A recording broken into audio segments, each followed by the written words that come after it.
Thank you very much for attending this session about UEFI Bootkits and some specific problems in UEFI security.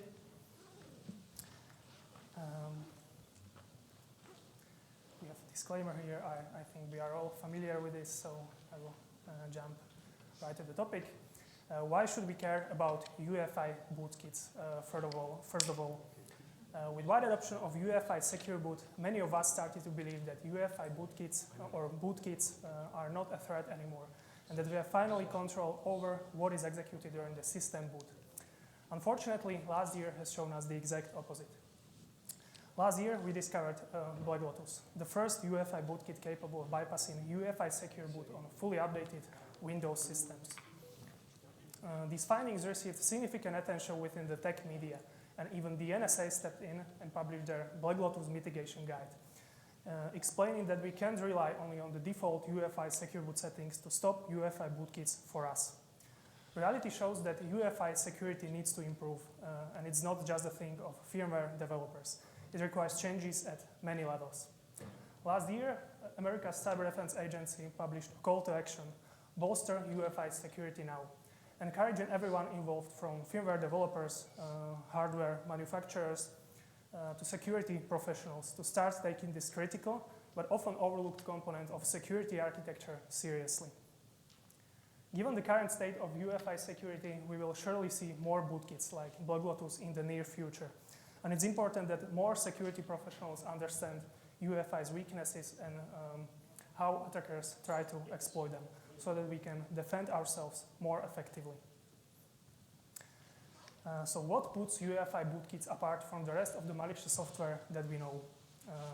Once you successfully deploy UEFI Bootkit, and I will help myself with the following quote, you can be creative with what you could do to the kernel that is just sitting there in memory, not protected by anything. Simple as that. Successfully deploying UEFI Bootkit means complete and stealthy control over the targeted system for an attacker. Simply put, you're pawned. Attackers can disable OS security features, virtualization-based security, patch guard, driver signature enforcement. They can modify OS behavior so that you see only what they want you to see. And last but not least, they can disable any security software installed on the system. And about what number of devices that are using UEFI firmware are we talking about here? Tens, thousands, tens of thousands.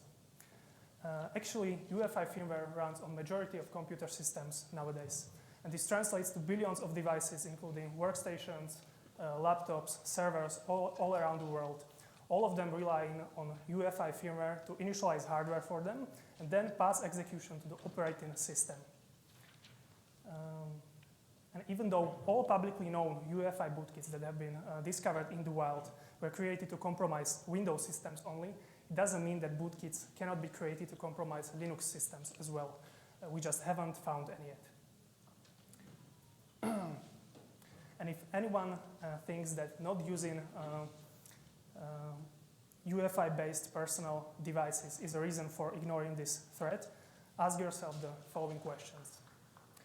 Where are my favorite websites running? Where are my favorite cloud services or applications running? Where are all these generative AI models trained? Where is critical infrastructure of my country running? And in most cases, the answer would be UEFI-based devices. But there is a catch. To get to the point when kernel is just sitting there in memory, not protected by anything, one important thing is necessary. Bootkit needs to be executed in the first place. And this is where UEFI Secure Boot comes into play. UEFI Secure Boot was introduced with Windows 8, and it was designed exactly for this purpose, to stop UEFI bootkits. But we wouldn't be here today if it was that simple, right? Almost 12 years has passed since the release of Windows 8 and wide adoption of UEFI Secure Boot, and reality shows that we can't rely only on the UEFI Secure Boot when it comes to protection against UEFI bootkits. Hello again, my name is Martin Smolar, and I'm a malware researcher at ESET. For anyone not familiar with ESET, we are endpoint security and EDR vendor with almost 30 years of experience in threat intelligence and threats hunting. During these years, our team was behind many important discoveries, We are playing a significant role in researching and mitigating cyber attacks related to the Russian invasion of Ukraine, including the first wiper attacks that we found just a few hours before the actual Russian military invasion in 2022, and including a cyber attack against the Ukrainian energy provider, which used new version of industrial malware, infamous for causing power outages in Ukraine back in 2016. But what is the most important for this specific session, we invest our time also into UEFI research.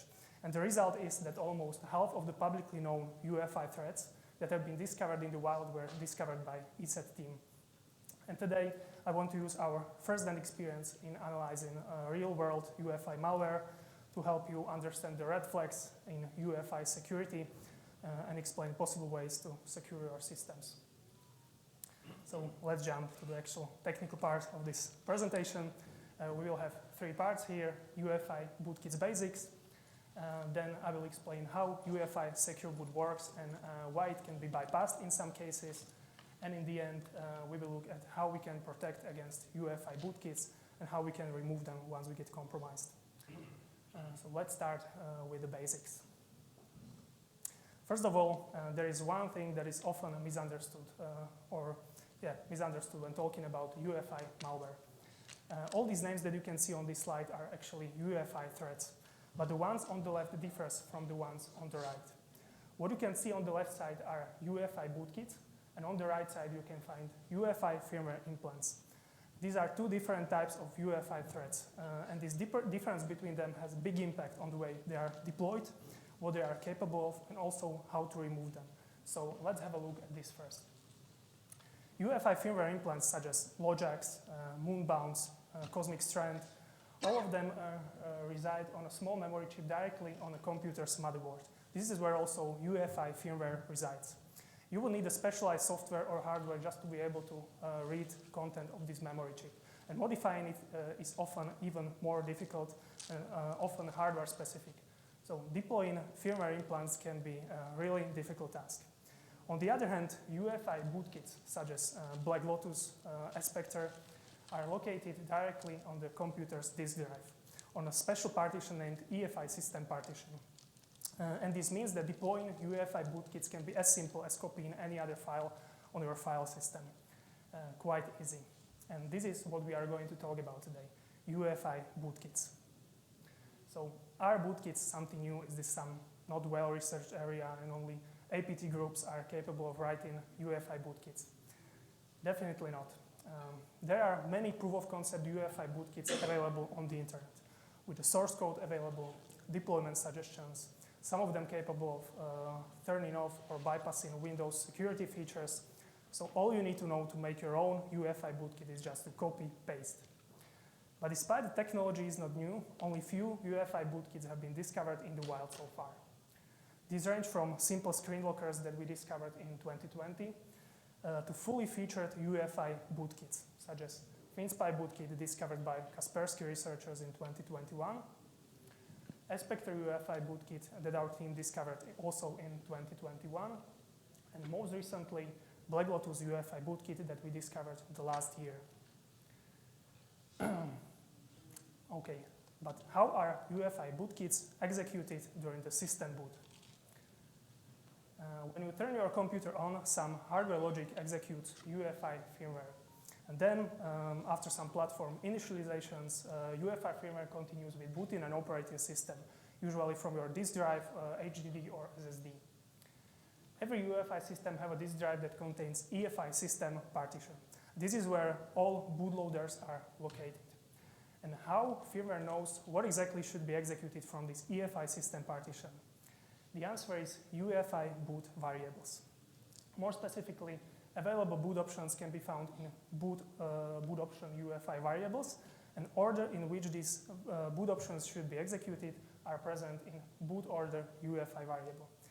Now imagine you have a system with the following configuration. Where would attacker need to place his bootkit in order to make sure that it will be executed on every system boot with the highest priority? To find out, we look into this boot order UEFI variable. We can see that boot option with the highest priority is number 2, Number 2 boot option is this specific binary. So attacker would replace this specific binary on the EFI system partition. But attackers usually keep it simple. They do not play with this boot configuration that much, or they do not enumerate it. At least I haven't seen many samples doing that. What I can do instead is that they replace targeted operating systems default bootloader. For Windows systems, it's this specific binary on the EFI system partition. For Linux systems, it can be one of the following files. There is even more options, but these are the most common. And also there is a third option, which is UEFI default boot option. This is often called also fallback bootloader. And this one is executed by UEFI firmware if it cannot find or execute any other valid boot option. That's how bootkits persist. But if they are not signed or trusted, Secure Boot should stop them, right? If you look at these UEFI bootkits that I mentioned a few slides back, specifically these simple screen lockers, FinSpy bootkit, and a Spectre bootkit, all of them would be effectively stopped by UEFI Secure Boot if it was enabled. As far as I know, there is no evidence that any of these bootkits tried to bypass or disable UEFI Secure Boot by exploiting some known or unknown vulnerability. But we didn't need to wait long until some bootkit crossed this boundary. In October 2022, the Register and Bleeping Computer informed about UEFI bootkit named Black Lotus that was allegedly being sold on underground forums, and it was capable of bypassing UEFI Secure Boot on fully updated Windows systems. At the time, no one knew if this was just a scam, as there were no samples to analyze, and we can't blindly trust everything the cybercriminals come out with without the real evidence, right? But the situation changed early in 2023 when we fully analyzed a few previously unknown samples, and we realized that their functionality perfectly matches every claim from this Black Lotus forum post. I'm not going to describe all the details about how this bootkit works. So if you are interested in the technical details about how it exploits this vulnerability or how it works, you can find them in our blog post at reliefsecurity.com. I will just summarize a few important events so that you can make your own opinion whether there is still something to worry about when it comes to Black Lotus bootkit and the vulnerability it exploited. So Black Lotus exploited vulnerability affecting hundreds of Windows boot applications. But as you can see, this vulnerability was fixed in January 2022.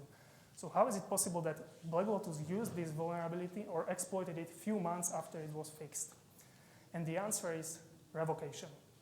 Even though vulnerability was fixed by Microsoft, all old bootloaders remained vulnerable and were not revoked by Microsoft. And this allowed attackers to bring their own copies of vulnerable binaries to the targeted systems and use them to bypass UEFI Secure Boot on fully updated systems. Now, what followed after fixing this vulnerability? Proof of concept exploit for this vulnerability was uploaded to GitHub in August 2022. And it looks like it immediately caught attackers' attention, because the first Black Lotus installer that was heavily inspired by this proof of concept was uploaded to VirusTotal just 14 days later, in late August 2022. Important to mention, this vulnerability was still fully exploitable at this time, and it remained the same for the few next months. And then we published our Black Lotus analysis, and this was the moment when the first measures regarding the revocations started moving in the right direction and were put in place in May 2023 when Microsoft published their guidance on how to manage Windows Boot Manager revocations related to this Black Lotus case. This Microsoft guidance, this Microsoft guidance contains revocations timeline. And this is how this timeline looked like when we submitted the presentation early in April 2024. It has already changed, but these changes are not that dramatic. There is one extra phase that should happen in July 2024. And this October 8th mandatory enforcement phase is no more correct. Date for this mandatory enforcement phase will be announced at a later date. It should be in the December or in the beginning of the next year. But what I wanted to mention here is that these 3 and now 4 first phases of this revocation timeline, all of them are optional.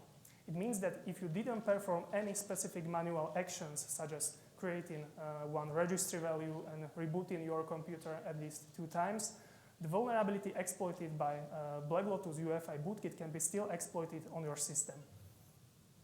And this should change after that last mandatory enforcement phase. Okay, but still, there was only one UEFI Bootkit that was capable of bypassing UEFI Secure Boot. And this raises a question. Are or were there any other similar vulnerabilities that would allow threat actors to create Bootkit and use it on systems with UEFI Secure Boot enabled? We will find out in the next section where I will explain how UEFI Secure Boot works and why it can be bypassed in some cases. So UEFI Secure Boot is based on a set of cryptographic keys, namely platform key, key exchange keys, DB, and DBX. A platform key can be used to enroll key exchange keys, and whoever owns key in the key exchange keys list can update the main secure boot databases. DB, which specifies what is allowed to be executed during the boot, and DBX specifying what is not allowed to be executed during the boot or what is forbidden. Now, how this verification works when you start your system. It's quite simple. UEFI firmware, when UEFI firmware loads UEFI driver or application, it verifies this binary against these 2 databases, DB and DBX. And the condition is that the verified image has to be trusted by the DB, and at the same time, its hash cannot be present in the DBX database. Its hash or certificate that was used to sign this binary. And then, based on the verification results, UEFI firmware causes security violation, or it continues with executing the verified image. And who owns these secure boot certificates on real-world machines? When you buy a new hardware, platform key, key exchange key, and DB database will contain public key certificate that is owned by an OEM. It can be HP, Lenovo, Acer, based on whatever hardware you have. Then Microsoft asks OEMs to place also Microsoft certificates inside key exchange keys list and inside the DB database. And this means that OEMs and Microsoft control what is allowed and what is not allowed to be executed on most of the computer systems in the world. And this is why you will hear Microsoft quite often in this presentation. It's because they play a crucial role in this secure boot ecosystem and its safety. So what certificates do we have, what Microsoft certificates do we have in the DB database? There is this Microsoft Windows Production PCA certificate, which is used to sign all production boot applications developed directly by Microsoft. Then there is Microsoft Corporation UEFI CA certificate, which is used to sign all third-party boot applications that were not developed by Microsoft, but want to have by default UEFI Secure Boot support. And this includes various bootloaders for various Linux distributions, and also other third-party software such as full disk encryption, recovery software, maintenance utilities, backup utilities. There is a lot of that stuff. Then OEMs also place their own certificates inside DB, and why they do that, they often assign some maintenance utilities or update utilities. These are often based on some open source projects like Shim, Group, UEFI shells, etc. And as you will see later in this presentation, this can cause some problems. Okay, but what should happen if there is a vulnerability in binary or UEFI application that is signed by one of the certificates from the DB database? For example, the following 2 UEFI binaries. In the first case, is binary signed by Microsoft. So Microsoft should calculate authentic code hash of this specific binary, sign it by their key exchange key, write it into DBX or DBX update. Second application, it's signed by an OEM. So OEM should calculate authentic code hash of this specific binary, sign it by their key exchange key, and write it into DBX update. From now on, both of these applications will cause secure boot violation even though they are signed by certificate from the DB database. It's important to mention that both these Microsoft certificates will expire in 2026, and these will be replaced by new ones. Production boot applications will be signed by Windows UEFI CA 2023 certificate, and these third-party applications will be signed by Microsoft UEFI CA 2023 certificate. If you are interested in more details about this certificates rolling plan, I recommend you to watch this presentation held by Microsoft, Evolving the Secure Boot Ecosystem. Okay, that was theory, how UEFI Secure Boot should work and how revocation should work. Let's see how the reality looks like on some real-world examples. First example, here I will tell you about two vulnerabilities that were discovered by independent researchers. The first one was Valdez SS, and the second one was Dmitro Oleksiuk. Both these vulnerabilities are basically the same and affected a specific signed group bootloaders. Group is an open source boot manager binary.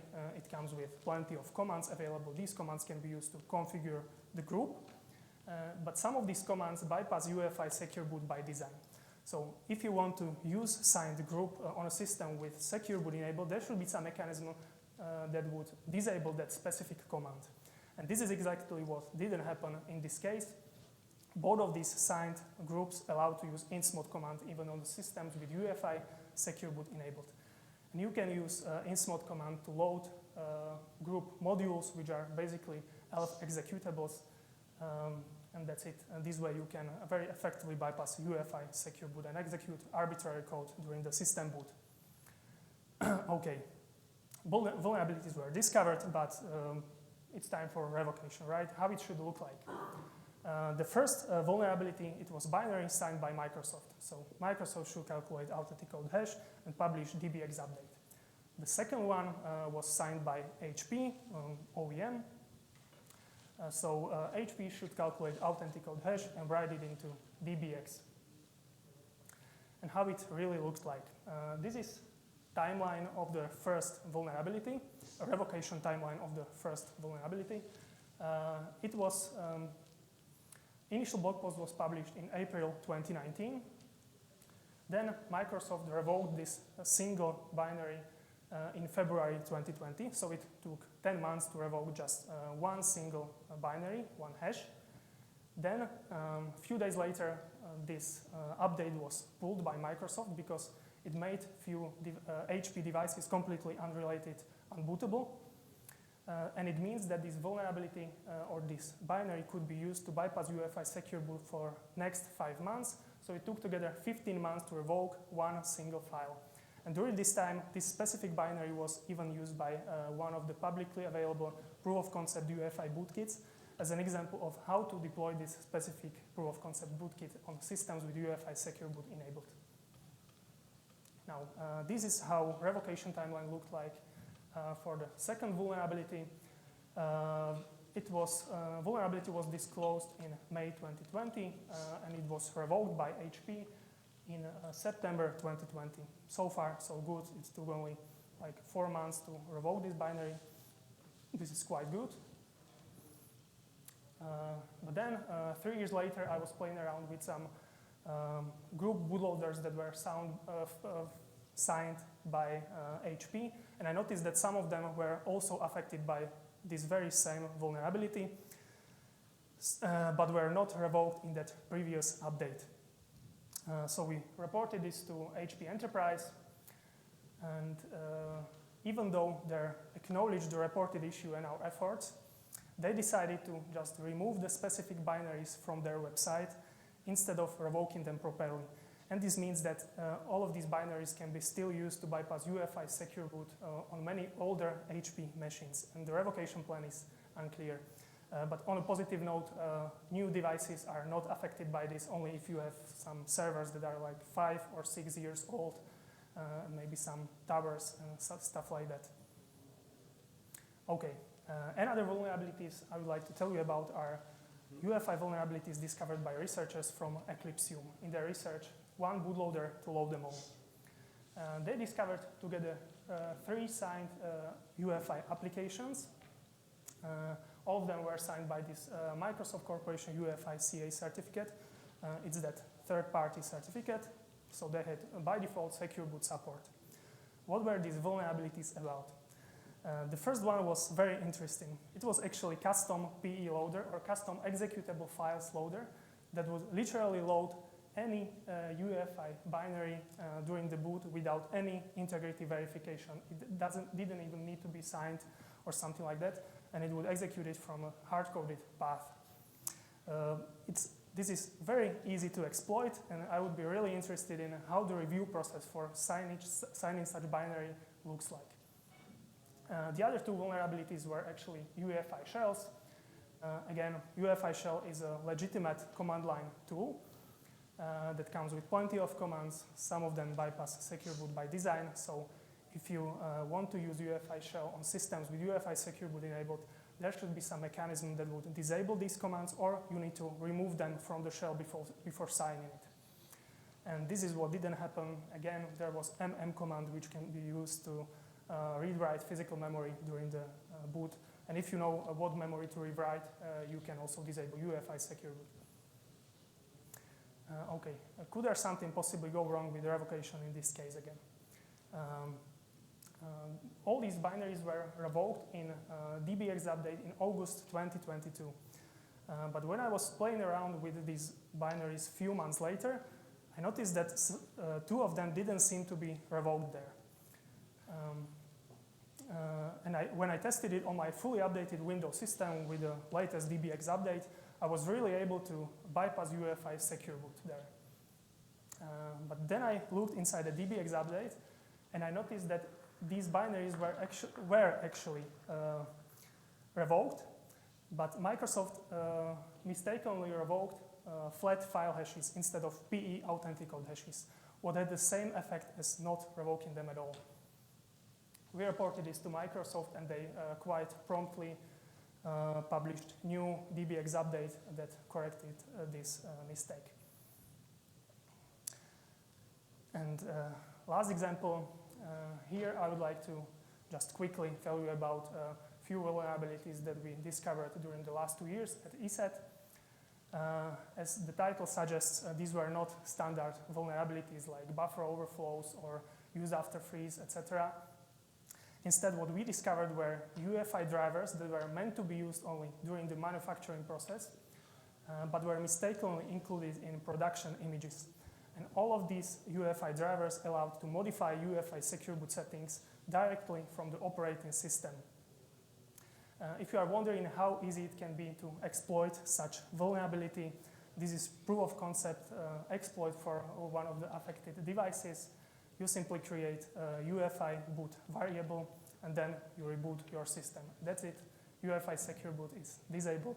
You can load your own bootkit. And if you are wondering how we discovered these vulnerabilities, there was actually one very honest firmware developer at Lenovo, and he named one of the drivers secure backdoor. This wasn't secure boot bypass, it was different vulnerability, but it led us to discovery of like 7 other secure boot bypasses. If there wasn't that honest naming convention used, it would be really hard to discover such vulnerabilities. And of course, there were some problems with fixing these vulnerabilities again. As researchers from Binarily noticed, even though Lenovo listed several devices as fixed in their advisory, some of them remained vulnerable for several next months. And when it comes to firmware vulnerabilities, there will always be a bunch of devices that will stay vulnerable forever due to the end of development support. And this case was not different. There are tens of devices with these secure boot backdoors that will stay vulnerable forever because they are not supported anymore. Okay, and now the last section where I will tell you about how we can protect against UEFI bootkits and how to remove them once we get compromised. Starting with protection.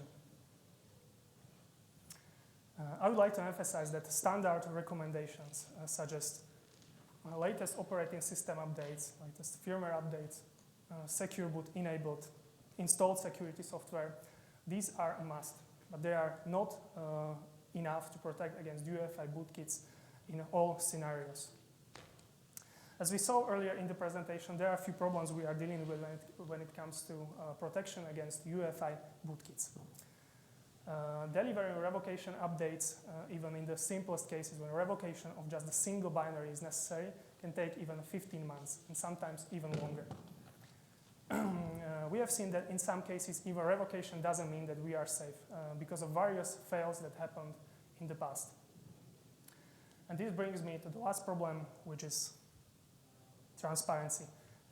We don't know how many other UEFI applications are actually signed by all these OEMs and Microsoft Secure Boot certificates. And also, we don't know how their review process for signing such binaries looks like in details. So what can we do on our own if we want to take protection against UEFI bootkits seriously, and if we don't want to just rely on third parties to do this for us? This is how a simplified bootkit installation process could look like. First, bootkit and some of its other components need to be copied to the EFI system partition. Then, in order to execute a bootkit, system restart is necessary. Then, firmware executes the bootkit or exploitation chain. Secure Boot verifies this binary or Secure Boot is bypassed, and UEFI bootkit is executed. Now, UEFI bootkit can do its job, compromise an operating system. We know that at this stage, when bootkit was already executed and compromised an operating system, it's too late. Take Black Lotus as an example. Black Lotus came with a built-in anti-removal and anti-scanning feature. And once installed, any attempts to read, write, or delete bootkit components would be simply denied. What means that this makes bootkit almost invisible. And this means that we need to step in earlier to stop bootkit installation process, or at least to stop it from executing during the system boot. And I prepared one example of how you can do that for both of these cases for you. Okay, so first, how to stop bootkit installation process. One very simple but effective solution can be EFI system partition access control. Simply block any attempts of modifying files on the EFI system partition. You can whitelist some OS updates or upgrades. Then based on your needs, you can maybe add some other exceptions, but EFI system partition is definitely not something that should be modified on a daily basis, especially not by untrusted software. How you can do this? Most security solutions should allow you to create such a host-based access rules, restricting access to specific files or even whole directory trees. So this includes also EFI system partition. So you can block any attempts to write UEFI bootkit to EFI system partition. This is very simple. But what if bootkit was somehow installed? Is there any way to stop it from executing during the system boot? And yes, one possible option is customized UEFI Secure Boot. As you can see on this slide, this can be configured in the UEFI BIOS setup menu.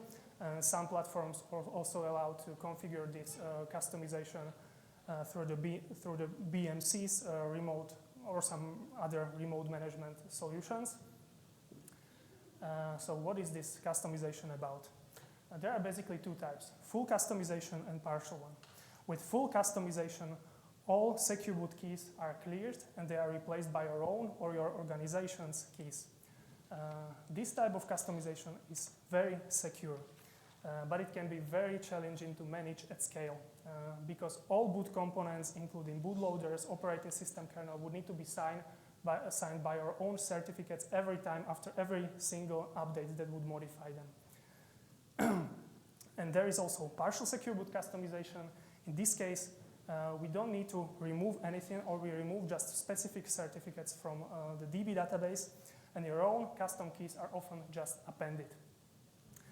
Let me explain why this second option might be a better choice for many organizations. Okay, one of the problems that we face when it comes to protection against UEFI bootkits is that we need to rely on OEMs and Microsoft to provide timely DBX updates. We can solve this with partial secure boot customization. You can simply enroll your own key exchange key into key exchange keys database, and then whenever there is some new, not revoked yet UEFI driver, and you want to revoke it on your own, if official updates take a long time, you can simply do it and write these PE authenticode hash keys to the DBX database. Second scenario, if you are using exclusively Linux systems on your machines, you can reduce the attack surface by not allowing to boot Windows components. You can do that by enrolling your own key exchange key, and then by removing Windows production UEFI certificate from the DB database. With this specific configuration, exploitation of the vulnerability exploited by BlackLotus UEFI Bootkit would simply not work, because it was using Windows boot components to exploit bypass UEFI Secure Boot.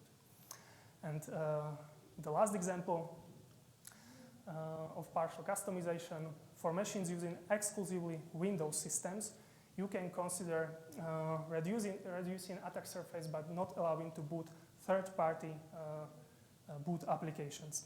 Again, you can do this by enrolling your own key exchange key, and you can remove the Microsoft third-party UEFI certificate from the DB database. And that's all for protection. Now let's see how we can remove bootkits once we get compromised. There are basically two approaches. The first one is very simple, and it doesn't require you to know anything about the specific bootkit. You can simply reinstall operating system. It will remove bootkit from the EFI system partition, and it will also remove any possible OS level persistent installers or something like that. The second approach can be used on a case-by-case basis, and it requires you to know something about the specific bootkit. You can either reduce or restore only EFI system partition while booting from an external media. This will remove bootkit from EFI system partition, but it doesn't remove any OS level components that could maybe reinstall the bootkit if they detected that it's not installed on the system. And also, in some cases, you can let the bootkit uninstall itself. For example, BlackLotus UEFI Bootkit was shipped with a built-in uninstall feature that can be triggered by the victim, but this really requires you to know how the bootkit works internally so that you can trigger this. Okay, takeaways. To close this session, let's summarize the main points. Bootkits are not just a threat to legacy systems anymore, and BlackLotus UEFI Bootkit confirmed that. With all these proof of concept UEFI bootkits and vulnerabilities, it's just a matter of time until more UEFI bootkits like BlackLotus arrive. But even though there are some problems with UEFI security, UEFI bootkits are not unstoppable. We can very effectively stop them with the right tools, and if we know what we are doing. And I hope that this session helped everyone to realize that. And before we proceed to questions, I have a few action points for you. Apply standard recommendations, of course, install all the updates, firmware updates, OS updates. Enable secure boot even on the virtual machines. Install security software with the latest definition updates. Restrict writing to the EFI system partition. EFI system partition is definitely not something that should be written often or modified often by untrusted software. Use partial secure boot customization to reduce the attack surface or at least to allow fast manual revocations if official DBX updates take a long time. And the last action point, for very sensitive systems, you can consider using full secure boot customization, but keep in mind that this requires experienced administrators, and it can make your machines temporarily unbootable if you don't do this correctly. And that's all from my side. Thank you very much for having me here today. Any questions?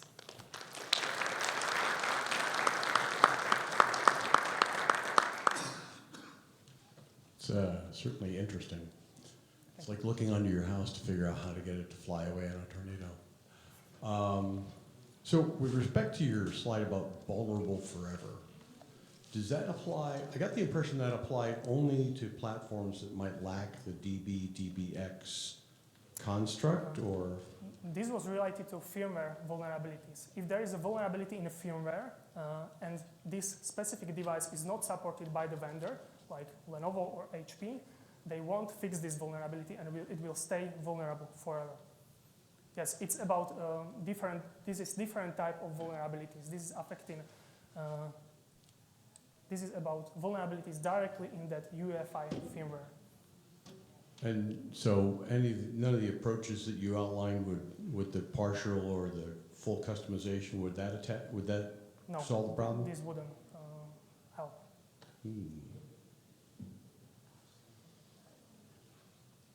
With regards to the partial or full customization, what privilege level or what, can I do that from an operating system level, or do I have to go? You can do that from this BIOS setup menu. So when you are booting, you press some shortcut and it will show you this setup menu, and then you can configure these keys. And as I said, it can be also configured through the BMC, this baseboard management control devices. So some kind of remote management. I don't have much experience with this kind of stuff, but it can be also configured on some specific platforms through this remote management. Thanks. Okay, thank you very much.